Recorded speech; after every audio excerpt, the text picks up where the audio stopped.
Bem, amigos do Café com Pug, olha eu de novo aqui. E ainda a gente vai continuar com a série de terror, né? Porque a gente ainda tá no mês de outubro, mês de Halloween. Eu falei que eu ia lançar alguns vídeos sobre terror, sobre Halloween. Mas no vídeo de hoje, a Aline vai até me ajudar aqui, porque a gente assistiu... Não sei com quem até agora. Mas a gente assistiu vários filmes aí, porque a gente gosta muito de filmes de terror. Sim. Então a gente assistiu vários filmes de terror aí esse Muitos mês. E eu vou listar aqui os filmes de terror da Netflix. Só que a gente vai fazer o quê? A gente vai falar sobre os filmes que a gente assistiu e vai dizer uma nota aí. Mas aí vão compreender aqui que opinião cada um tem. Do mesmo jeito que a gente tem a nossa opinião que o filme foi ruim, você aí que tá assistindo, provavelmente você vai discordar da gente. Mano, então, mas se alguém discordar daquele filme ruim... A gente fez um vídeo um tempo atrás falando dos piores e melhores filmes de terror de todos os tempos. Mas aquele a gente colocou uns antigos, uns clássicos. Esses são mais recentes. Aí as pessoas comentaram, fizeram uns comentários assim, meio desagradáveis. Haters, né? Haters. Enfim, o vídeo de hoje a gente vai falar sobre os filmes de terror da Netflix que a gente assistiu no Halloween. Sim. E a gente vai dizer o que foi bom, o que não foi. A gente vai dar uma nota aí pra você ter uma noção. Aí você tira suas dúvidas e assista também.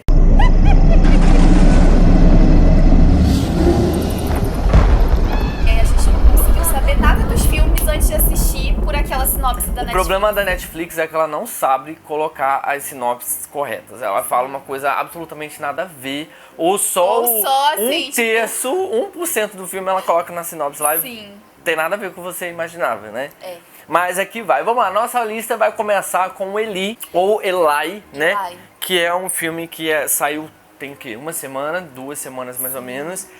Que eu tinha visto no Twitter, bastante gente tava falando, e aí eu fiquei curioso, eu falei, vou assistir sobre esse filme. Um menino, ele tem uma doença que ele não pode ter contato com o mundo exterior. Eu acho que é alguma coisa no ar, né? Que ele não pode ter contato com ar normal como a gente. Água, enfim, ele tem uma alergia a praticamente tudo do mundo real que a gente vive.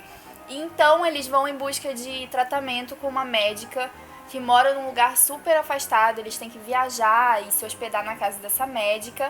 Só que nessa casa, que por sinal é muito da esquisita, começam a acontecer várias coisas inexplicáveis. E lá dentro ele consegue tirar uma roupa especial que ele usa, porque lá dentro o ar é meio que purificado. E ele consegue viver como um menino normal, mas ele tá sujeito a esses tratamentos que não são tratamentos muito legais.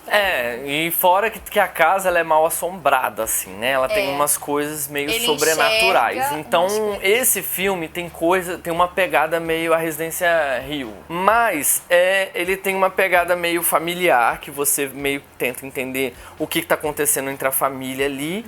Eu comecei a observar alguma coisa em relação ao pai, ao filho, à mãe. Então você vai ligando uns pontos. Aí em determinado momento você acha que a criança tem algum problema por causa dos pais. Sim. Depois você acha que é por causa da casa. Depois você acha que é uma doença mesmo que o menino tem. E aí no final... Não sei tem spoiler. um baita de um plot twist que você não faz ideia. Então, é um filme... Eu recomendo esse filme. Eu gostei. Eu gostei muito. E a sua nota? Qual nota você daria? Eu daria um 8. Não, é digno. 8. Nota 8. Não, é legal. É muito legal. Gostei. Tá, 8. O próximo se chama Fratura, que veio junto com Eli. Acho que no mesmo dia ou na mesma semana. Sim.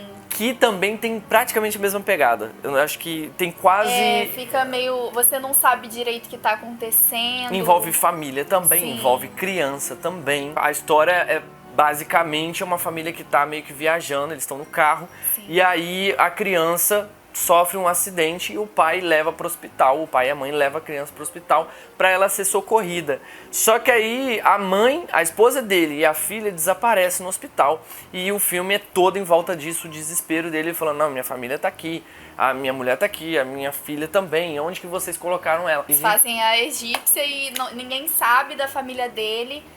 Ele também fica muito confuso porque ele não consegue provar de jeito nenhum que a família dele tava lá e ele fica muito aflito com isso e a gente vai ficando aflito junto com ele, porque do início ao fim você não sabe o que tá acontecendo, você não sabe se o problema é ele ou se o problema tá no hospital que ele parou pra socorrer a filha dele. Também tem um final assim, só que ele é diferente do Eli, porque no Eli eu não consegui desvendar o final sozinho. Eu fiquei surpreso com o final. Já o Fratura, eu peguei, assim, na metade do filme eu já peguei o final. Assim, o filme conta uma história toda e você fica na tensão toda e só lá no final que explica tudo mesmo. Sim. Qual nota você daria? Um 8 também. Eu achei... 8? Não. Tá, eles são semelhantes, são semelhantes. Não, é porque eu tô guardando meu 10 pra um filme que eu não sei que nem será que tá na lista? Só falta não tá na lista aqui, ela vai dar 10, ela tá esperando 10 e aí não vai dar pra ninguém. Não, é porque esse filme é 8,5 então. Eu gostei mais dele do que do Eli. Então, você gostou? Eu gostei mais do Eli porque eu gosto de coisa sobrenatural. Eu também. Vale lembrar que o Eli é sobrenatural e o Fratura é terror psicológico. Isso. O próximo aqui que eu coloquei não é filme novo na Netflix, tá? Mas é um filme que eu altamente recomendo porque eu não queria. Eu julguei o filme porque pela capa. Eu insisti. E aí ela insistiu muito mesmo pra eu assistir esse filme. E aí eu, muito resistente, assisti. E aí, meus amigos, eu tive uma bela de uma surpresa. Porque é um baita de um filme que, muito cara, escreveram... É original. Pra mim é uma história... Se alguém falar pra mim que não é, eu não concordo. Porque é uma história muito que original. Explica pra eles aí. Então, na verdade, é uma história que consegue ser original em cima de um clichê. Quando eu assisti esse filme a primeira vez, eu tava esperando um baita de um clichêzão de assassino que persegue a vítima dentro de casa. E o enredo é um clichê, mas o roteiro é original. Isso. Primeiro, assim, o que eu mais gostei nesse filme é a inteligência da personagem principal. Porque a gente que assiste muito filme de terror, a gente sabe que os personagens são meio burros. Eles não têm umas sacadas assim. A gente consegue pensar as coisas muito antes dele. Ele sempre vai curiar. Ele vai no lugar que não tem que ir. Ele vai onde não é pra ir. Ele fica parado na hora que tem que correr. Ele corre, cai e não consegue sempre cai. mais correr. A desgraça sempre cai. Pois é, então isso não tem nesse filme. A personagem é muito inteligente. É tão inteligente que às vezes a gente não consegue nem acompanhar o que ela vai fazer, porque ela tá sempre pensando assim, um negócio que você fica, meu Deus, ela não vai conseguir, mas aí ela consegue. E o assassino também, eu achei bem, tipo, ele pensa junto com ela, né? Só que tem a história, tem uma coisa, o que eu achei o mais original... Sim, eu tinha até esquecido disso. Cara, a personagem, a protagonista, que é a vítima da história toda, ela é surda. E aí imagine, você é uma pessoa surda, ela teve uma deficiência na adolescência, ela não nasceu surda. Sim. No entanto que ela é uma autora de livros, de best-seller, e ela é famosa e tal. E aí ela fica em casa escrevendo o livro dela e tudo de boas. Só que imagine, você, a pessoa, ela é deficiente auditiva numa casa e aí tem um assassino querendo entrar pra matar ela e ela não ouve nada, tipo... Sim. Pensa, acho que o principal, o crucial do filme é isso. Porque eles fizeram muito bem isso. Então por isso que eu acho que eu gostei do filme, porque foi original nessa parte. E eu gostei tanto, eu tava contando sobre o filme e eu nem lembrava que ela era surda. Eu achei tão fantástica assim a inteligência dela. Porque boa parte do filme, ele é em silêncio, nada. né? Boa parte do filme só tem uns barulhos assim, o assassino tentando invadir a casa dela pra matar ela. Sim. E ela tentando fazer as artimanhas dela pra impedir que ele entre. Ela é surda e muda. Ela é surda e muda também, tem esse detalhe. Também. Nota? Esse eu vou dar um 9,5 porque eu amo esse filme. 9,5 também, concordo. 9,5. Muito bom. Vamos lá, o próximo filme a gente também viu semana passada, que se chama Campo do Medo, que é um filme de uma parceria do Stephen King com o filho dele, Joey Hill. Sim, que vem lá de uma história do conto deles. É um filme muito macabro, mas também tem muito terror psicológico, tem muita coisa que confunde a cabeça da gente. Porque conta a história de dois irmãos que estão passando na estrada do lado de um milharal, e aí eles ouvem uma criança gritando lá, chamando por socorro, pedindo socorro, e eles decidem parar na beira da estrada. Aí eles param na beira da estrada, na beira do nada. E aí eles ouvem a criança lá no meio do milharal pedindo socorro. Então decidem entrar no milharal. Decisão errada também. Exato. E aí no milharal eles descobrem que tem algo muito que bizarro, louco, macabro lá dentro. Eles ficam nos lugares, só que não são lugares precisos. Do mesmo jeito que eles estão... Eu, por exemplo, eu tô do lado da linha aqui, aí se estivesse no milharal... do nada a gente estaria a metros de distância. E aí você fica naquela tensão, porque o filme inteiro é no meio do milharal, e aí eles tentam escapar, eles procuram a criança. Outros personagens começam a aparecer no filme, e aí você fica mais tenso ainda. E depois você descobre um monte de coisa que envolve caso familiar também, envolve magia negra, envolve uma história toda ali dentro daquele milharal. Enfim, uma coisa de louco, coisa típica de Stephen King mesmo. Nota? Ai, esse eu não gostei tanto, então eu vou dar 7,5. Você não gostou? Não, gostei, só que é muito viajado. Você tem que embarcar muito. É muito louco. Vamos dar um 7. Não, eu dou 7,5. Tem que ter uma nota só aqui. Tá, 7,5. O próximo filme a gente assistiu ontem e foi o pior filme que eu assisti na Netflix. Não foi bem o pior. Não vou falar o pior, porque o pior não é tá aqui ainda, que é esse último. Nossa, esse é o pior mesmo. Mas esse vai ficar por último na lista. Tá. Mas o de agora que a gente assistiu se chama Influência, que a Netflix lançou essa semana aí. Gente, a proposta é muito boa. A gente sabe que é um clichê que envolve coisas de casa assombrada, magia negra, bruxa, etc e tal, história familiar, enfim, isso aí a gente até... A fotografia é muito boa da história, o início da história é muito bom. E aí, chega da metade pro final, é só ladeira abaixo. Parece, sei lá, mano... Não, eu achei que o que piorou muito foi que foi ficando muito... A gente não conseguia entender muito bem as motivações pro que estava acontecendo, não eram muito boas. Mas sobre o que fala o filme? No passado, essas filhas sofreram muito por causa dessa senhora que hoje está em coma. Então, a filha loira, ela saiu de casa, sumiu, perdeu de vista a família, mas quando a mãe dela fica doente, a irmã dela chama ela de volta para ajudar a cuidar, porque ela sozinha não tá dando conta. E aí, quando ela volta para casa da mãe, mesmo voltando com muita raiva da mãe ainda, ela volta já com o marido e com a filha, e aí as coisas vão começando a acontecer. Ela vai começando a voltar às lembranças do passado e reviver tudo aquilo que fez muito mal a ela, né? E aí as coisas vão acontecendo. E... muitas coisas sobrenaturais vão acontecendo e só vai piorando a situação. Envolve criança também. Quase todos esses filmes estão enfiando crianças. Crianças, sim. Eu não posso nem falar muita coisa, mas eu ficava me questionando em algumas cenas que eu olhava, por que isso aconteceu e ninguém percebeu? O filme é cheio de furos. Então a nota eu daria, sei lá, 4. Nossa, foi baixo essa. Foi porque eu daria um 6, porque, tipo, vai ter gente, quem não tá muito acostumado a ver filme de terror, vai sentir medo. Eu dei nota 4 e ela deu nota 6, então vamos fechar com nota 5 aqui, porque nem outra. O próximo filme é um filme que eu assisti tem uns 2 anos atrás, e aí eu comecei a indicar pra tudo quanto é pessoa, porque eu não dava nada pra esse filme, eu não dava absolutamente nada pra ele, até que eu fui realmente parar pra assistir, e aí eu tive uma bela de uma surpresa, que o filme aqui é O Homem nas Trevas, também tem lá na Netflix, depois você procura, é um filme de muito suspense, sabe aquela coisa que você fica apreensivo, que tem alguém perseguindo alguém dentro da casa, e a pessoa se esconde, e aí tem uma... Enfim, acontece que quem faz o filme é aquele cara do... É o Clay de 13 Reasons Why. E ele arrasa no papel. A história do filme conta de uns adolescentes que já tinham o costume de roubar algumas casas.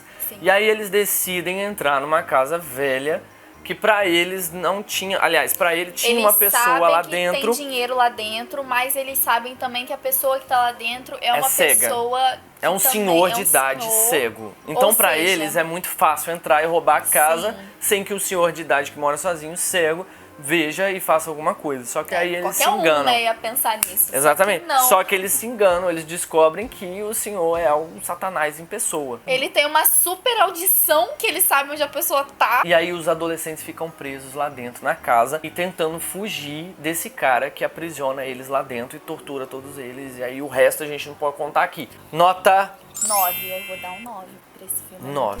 Já o próximo, que é assim... Esse aí merece respeito, tá? Sim. E esse merece respeito porque envolve psicologia, psiquiatria, a galera que estuda isso aí com certeza deve ter visto isso por indicação do professor. Que se chama Fragmentado, que entrou aí pro catálogo da Netflix, que não existia e agora tem. Se você não assistiu, a gente super recomenda porque você tem que ver esse filme aí. É a história de um cara que ele tem problema de múltiplas personalidades. Que tem? 23 personalidades. Aparentemente ele tem 23. Você fica tenso porque ele mesmo não sabe o mal que ele tá causando para as outras pessoas, porque ele é uma pessoa com essa doença. Perturbada, e ele tem um psicológico muito afetado. Sim. E além disso, ele é um psicopata, e aí ele sequestra três meninas, Uma das personalidades dele é um psicopata. Então ele sequestra essas meninas. Aí, vamos citar umas personalidades que ele tem aqui, que eu acho que vale a pena. Ele tem esse cara psicopata que tem toque. E ele tem um toque, ele assim. Ele é meio tarado por adolescentes. E ele tem uma criança. Senhora, ele tem uma criança que é engraçado. Que é muito fofo. E que faz. Essa criança, que é a personalidade dele, faz amizade com uma das meninas. Exato. E ele tem uma senhora também, que eu não lembro muito. Faz muito tempo que é má, que é uma pessoa má. Ela é uma pessoa má. E ele tem... essa aí do final a gente não pode contar, porque aí você vai ter que assistir pra descobrir qual é a última personalidade que mostra, que é muito louca. Que aí é um final meio que maluco. E vale lembrar que esse filme ele é derivado de um outro filme dos anos 2000 que se chamava... uma trilogia. Sim, Fechado... Fragmentado e Vidro, que a gente Vidro a gente não viu ainda, então pra mim, nota 10. Pra mim também. Esse é o meu 10. Esse é o 10 que eu tava guardando. Esse é nota 10, então a gente recomenda, procura aí que você vai gostar, você assiste junto com a família aí, que todo mundo vai curtir. Já o último filme da nossa lista, e aí antes da gente falar, se você não é inscrito no canal, você se inscreve, curte e compartilha aí com outras pessoas que gostam de filme, que precisam, que querem uma lista, que às vezes todo mundo fica perguntando, me indica um livro de terror, me indica um filme de terror que tem na Netflix. Aí você manda esse vídeo aí pelo WhatsApp, pega o link e compartilha no WhatsApp, beleza? Se inscreva no canal. Exato. E aí o último filme foi o filme que a gente assistiu essa semana também. Nossa, eu queria desver esse filme. Por Deus, na causa, sério. Juro pra você que eu tive um arrependimento muito grande. Eu poderia ter ido dormir mais cedo. Cara, com certeza tem alguém no mundo que gostou desse filme. E pior que teve alguém que olhou e falou, cara, que filme maravilhoso. Que filme maravilhoso, vou indicar pra todo mundo. Assim, eu não gostei do filme porque eu achei ele muito nojento. Eu tenho problema com essas coisas. Eu não gosto de filme de terror que é nojento. E eu não tô falando de nojento de tipo Jogos Mortais, sangue. Não, é nojento. Nojento mesmo, sabe? Esse contato visceral, a proposta do filme era muito interessante. Sim. O início também parecia muito interessante, que é a história de um dono de um bar lá, que várias pessoas iam. E aí foi um grupo de adolescentes lá que ficava no celular o tempo inteiro. Aí teve uma briga de dois bêbados lá, uma briga feia, feia mesmo. E os adolescentes com medo saíram correndo e deixaram o celular no bar. O dono do bar decidiu pegar esse celular e levar pra casa. E aí ele começou a futucar o celular das crianças, dos adolescentes. Que tinham imagens e tinha umas fotos meio bizarras, que eram fotos de cabeças de pessoas. Fotos de pessoas mortas. E aí ele começou a ficar assustado. Só que aí ele ia mexendo cada vez mais e recebia mensagens do celular. Então tinha alguém que sabia que ele estava com o celular. E ele ia recebendo cada vez mais mensagens loucas e fotos loucas. E aí ele começou a ficar muito perturbado com isso. E ele acabou chegando em casa e ele passou isso pra esposa dele também, não tinha nada a ver com a história. E ela, coitada, levou o raio também, porque ela começou a ser perturbada por isso. Sim. E eles acabam sendo perturbados por algo maligno ali envolvido no celular, no conteúdo que tinha no celular. Sim. Só que a história em si, daí pra frente, eu nem preciso comentar mais. Daí essa pra frente, é a parte boa. Porque assim, o problema do filme, além de ser isso que eu falei, que na minha opinião é um tipo de filme que eu não gosto, eu não gostei também da forma como as coisas foram explicadas e resolvidas. Mal explicadas. Você fica no final sem entender muito bem se era aquilo que foi dito mesmo. Não, existe na internet aí os canais e blogs explicando o final. Tem muita gente explicando o final do filme, mas eu li, procurei saber, mesmo assim não me convenceu. E lembrando que o final a gente até fechou o olho porque a gente não quis ver. Não, é porque era a cena bem final, nojento mesmo. a gente não quis assistir, não quis olhar, então a gente só ouvia os gritos lá, enfim. Olha, já demos um spoiler, mas também dane-se, porque não vale a pena. Não veja, você vai perder seu tempo. De coisas nojentas. Exatamente. Se você gostou do vídeo nosso aí, essa foi a nossa lista dos filmes que a gente assistiu pro Halloween. Tem muito tempo ainda que você tem essa semana, porque vira o mês de novembro, ainda as pessoas estão assistindo coisas de Halloween. Se você curtiu esse vídeo, você compartilha com alguma pessoa aí. Não esqueça de se inscrever no canal, beleza? Se inscreva, compartilhe. Essas foram as nossas notas, opinião nossa de cada filme. Se você gostou, qual a sua nota aí de qual filme? Qual desses aí você mais gostou? Você pode comentar aqui embaixo também, tá bom? E aí, até a próxima. Tchau!